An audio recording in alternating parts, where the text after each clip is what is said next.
移民和新移民到加拿大后必须要解决的所有问题中，丙型肝炎为什么要引起关注？你可以在这个视频中找到理由。移民是加拿大受丙型肝炎影响最大的6个人群之一。移民在医疗保健方面面临着独特的障碍。移民抵达加拿大后，可能需要长达10年的时间才能被诊断出患有丙型肝炎，另外还需要5年才能获得适当的治疗护理。许多加拿大医疗保健人员也可能不知道移民患丙型肝炎的风险较高，并且也忽视为他们提供检测。移民抵达加拿大后，在他们的社区中也很难轻松获得筛查项目的检测。即使病毒一直在伤害肝脏，人们也可能患有丙型肝炎多年而不会感到不适或出现任何症状。随着时间的推移，肝损伤会变得更糟，使这个重要器官难以发挥作用。丙型肝炎是如何传播的？丙型肝炎是通过血液传播的。当携带病毒人的血液进入另一个人的血液时，丙型肝炎就会传播。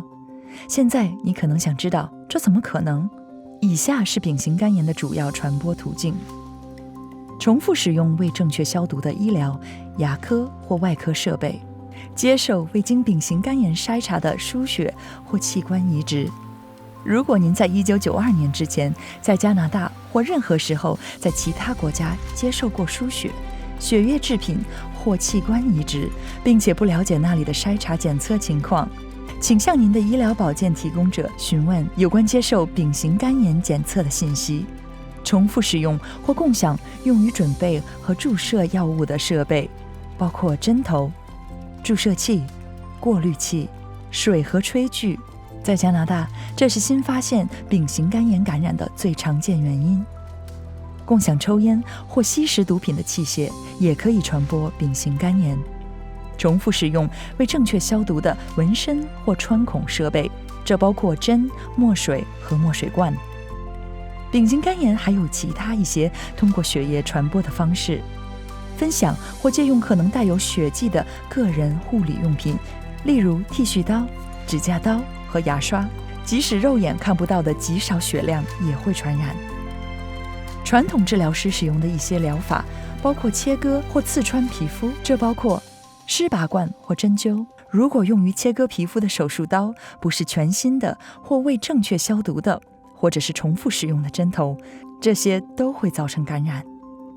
丙型肝炎的性传播并不常见。如果您进行未使用安全套的肛交或群交，如果您在性行为之前或期间使用药物，如果您在有可能出血的情况下进行性交，或者如果您或您的伴侣感染艾滋病毒或其他性传播感染的病毒，则风险会增加。